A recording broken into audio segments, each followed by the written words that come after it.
Okay. Welcome everybody. Are we good to go here? Stuck. Okay. Welcome everybody. I'm glad that we got a nice group here. Be fun. Wanted to do our first ever signing day, media day for all of our prospects that have are now student athletes, and the fact that we have so many new players that are here, we thought it would be an amazing opportunity for them to be able to meet all of you, for you to meet all of them. We obviously are excited about our class. We're excited about our transfers that have arrived. Since the press conference that we had December 15th, we signed T-Mac, Tetaroa McMillan, committed to us on that Friday. Rayshawn Speedy Luke committed to us. He actually signed early, but he asked that he was able to announce it at the All-American game that he played in. Jaden DeLaura from Washington State transferred in at quarterback, who was the freshman offensive player of the year in the Pac-12. Anthony Solomon from Michigan transferred in at linebacker. Hunter Eccles transferred in from USC, defensive end. Tia Savea transferred in from UCLA, top-ranked prospect from last year's class. DJ Warnell transferred in from UCLA. And Jacob Cowling, who's was probably the most sought-after receiver in the portal, transferred in from UTEP. He was ninth in the country in yards and yards per catch, so I think he was close to about 15 yards per catch. We have one spot available. That will mean that we will end up with 32 players. We have 31 signed, and I believe we will sign one on signing day. We will sign one more, who I can't talk about yet. Other than that, very excited that I think I saw yesterday, Rivals had us at number 1 in the Pac-12. I think 24/7 has us at number 2 in the Pac-12. I believe both groups have us in the top 20 in the nation, and that's really exciting. And, there's a lot of questions about what does that all mean. Well, I can rest assured, I could tell you that Alabama, Ohio State, Clemson, Texas A&M, Georgia have all been in the top 5 the last 5 years. So traditionally it means that if you do well recruiting, you do well with your wins and losses. I think our men's basketball team was 1 and 2 the last 2 years in the Pac-12. So kind of gives you a good indication of what that looks like. Really excited about the way our staff recruited. Clearly, they absolutely were relentless. We talk about, as a program, to be resilient, and they certainly were that. So our assistant coaches did just an amazing job, and I think we all see the impact Johnny Nansen and Jason Kafusi made arriving here when they did. So super excited about our group. We added Josh Amora to our personnel department. He'll be our coordinator of high school recruiting. Took over for Ryan Partridge, who is coaching at UMass, and feel really excited about that. Got to watch some of our guys play in the Polynesian Bowl, 6 or more. Got to play in that game, and that was fun to watch that occur. So you'll have your opportunity to talk to all of those guys. You'll have them on camera if you'd like. You could put them on the radio if you'd like. Whatever you want. We want to make them available to you just like they would be if they were at the Pac-12 Media Day right now. But I'll take any questions before they get here. What did it mean to you to sign T-Mac, and what makes him such a good receiver?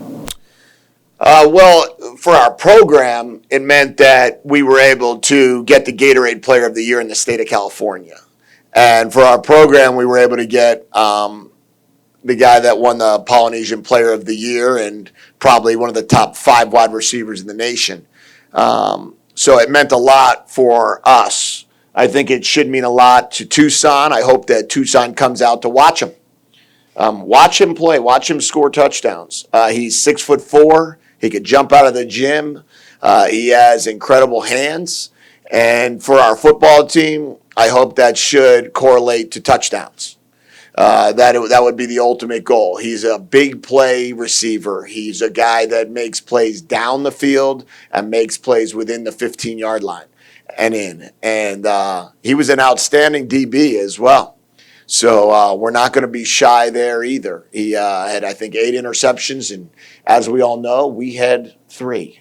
So we need to be better there. You can't be a team that has the least amount of takeaways and the least amount of red zone touchdowns on offense and the worst red zone defense in the country and not get better there. So we need to get better in those categories, and that was key for T-Mac.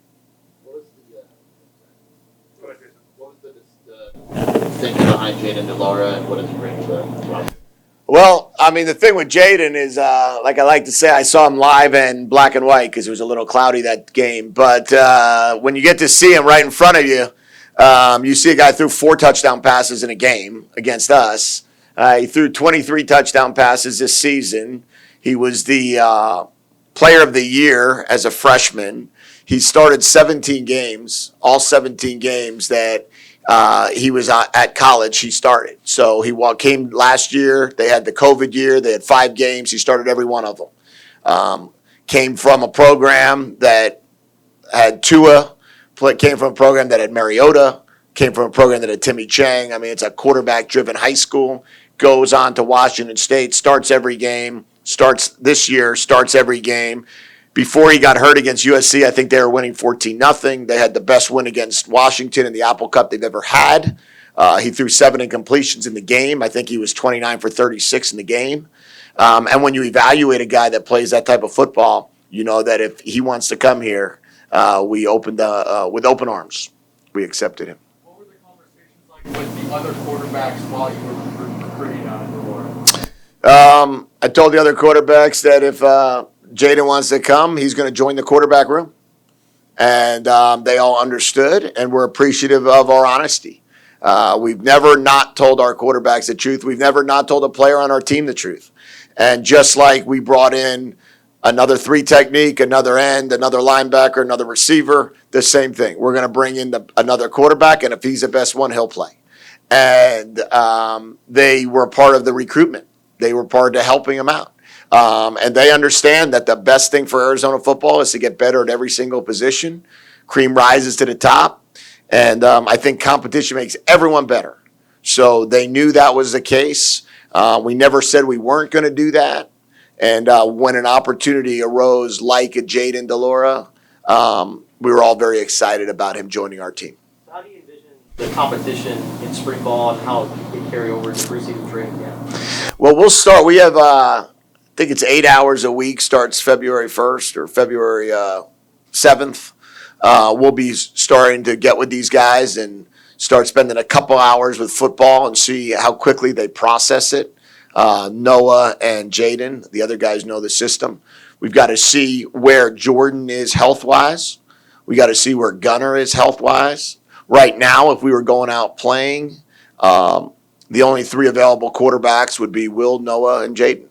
The other 2 are not available right now. So if in March, on March 4th, when we start spring ball, they're all available, then they'll all go out and start pitching it around, and we'll see who does best and who's ready to go. But I expect a really good competition, but I do not expect a long, drawn-out, every day us talking about who's going to be the quarterback.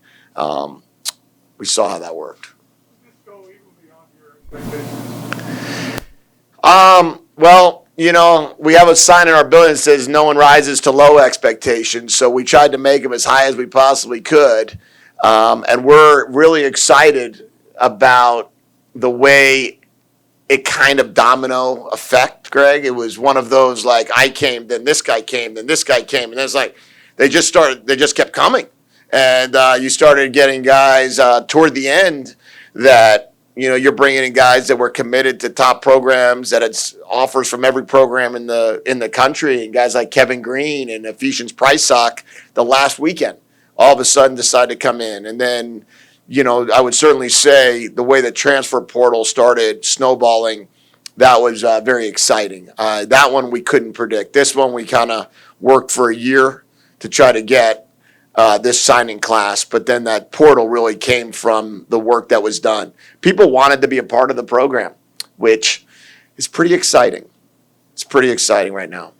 Going to try to encourage players to enroll early, and was that part of the recruiting process that you were looking for guys who wanted to come in January? They wanted to come. I've told this player, without a doubt, I've said the same thing about coming early. My best semester in high school is my senior high school spring.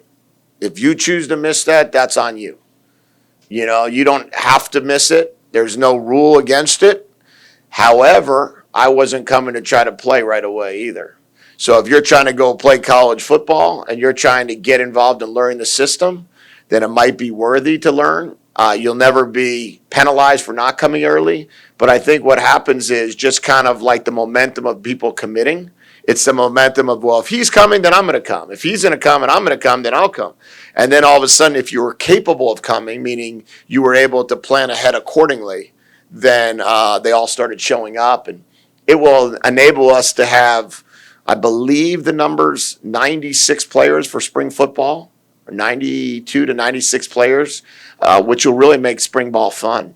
And we'll hopefully keep guys as healthy as we can, but we are going to be a lot more competition than there were a year ago.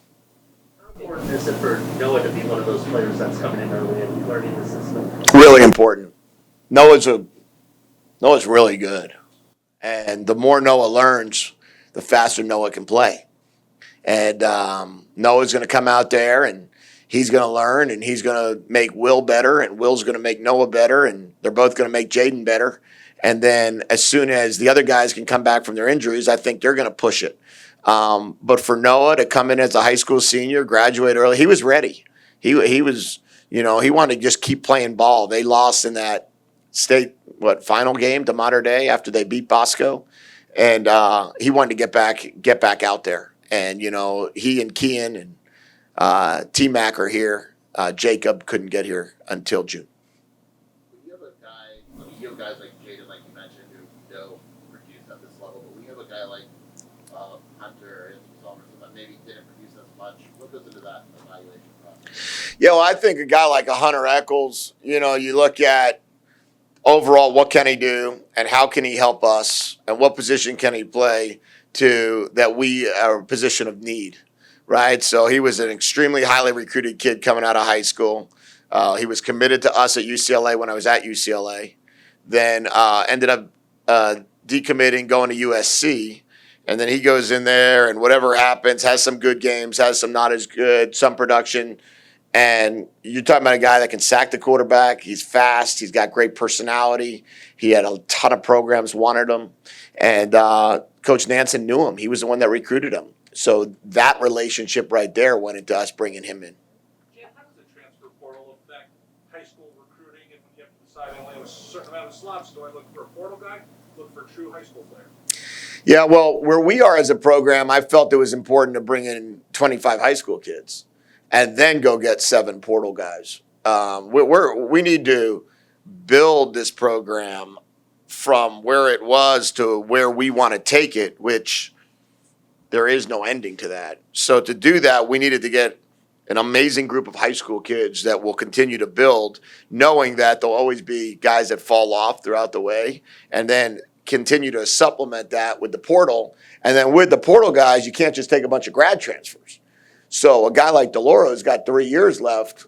That's a dream portal opportunity. A guy like Tia has got 3 years left. Dream portal opportunity right there. You got guys that were extremely highly touted. Cowling, 2 years left. Solomon, 3 years left. Then you take the guy that like an Eccles with 1 year left. But you got to play the game a little bit on who you need and for how long you need them. We've got to build this roster to have sustainability and recognize that we're walking in here.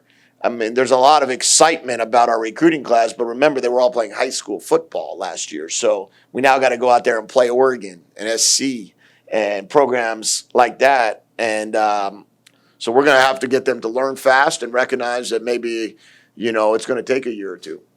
How do you feel about the offensive line and how that group is going? And also, Jonas Avenea seems like to be a guy that's really picking up some steam. What do you like about him? Yeah, Big Jonah is going to be really, really good, really, really soon. You guys will see him. He carries 330 pounds better than anybody I know. Guy looks unbelievable. Looks like he's got great feet, great athlete, great energy about him. I would be surprised if he's not contributing as a true freshman. I think that we brought in a couple of other guys that are here on campus already that have played that we were able to bring in some other capacities that we were able to get them here as well. I can't know if I'm allowed to talk about certain guys or not yet. So, but we got a couple guys that you all know of that have joined the program as well on the offensive line. We've got almost everybody back with Baker and Hand and Morgan and Fears, and I think we should be pretty good. Davis Duvall was out all last year because of the rule, but that you can't transfer twice. And but coming in from Baylor, I think that'll be a big get for us. I think he's going to give us a good opportunity to compete for one of the guard positions. Did you see this wide receiver class being able to be transformed the way it was in such short time? Yeah, the numbers, how much of the wide receiver room flipped, really. Well, it kind of just started happening when we took AJ. Well, first we made put Singer on scholarship because we never knew Singer was going to be as good as he was. So he comes in as a walk-on and gets a scholarship within 6 months. Then you go, we signed AJ first, I believe. So AJ came over and he stayed strong the whole time. And then next thing you know, we got Kevin Green. Then right after Kevin Green, you get T-Mac, and then you get Cowing, and it's like all of a sudden they just started coming, and it was like, yeah, just keep the door open. And you can't get enough playmakers, just ask the Bengals, right? And if you can emulate, what they've done in 3 years, right? They go from 2-14 to 4-11-1 to playing in the AFC Championship game. And when you watch that, you see what happened. They just got, better on defense each year. They got Burrow in. Burrow the first year winds up getting hurt. Second year, he's now leading. Everyone's talking about him being the next great one. And then they get Mix in, and they get 3 great receivers, and they take a playmaker, a wideout, this first-round pick, and now they're playing, right, 1 game away from the Super Bowl. So I'd like to emulate that. How do you envision Rayshon fitting into your offense?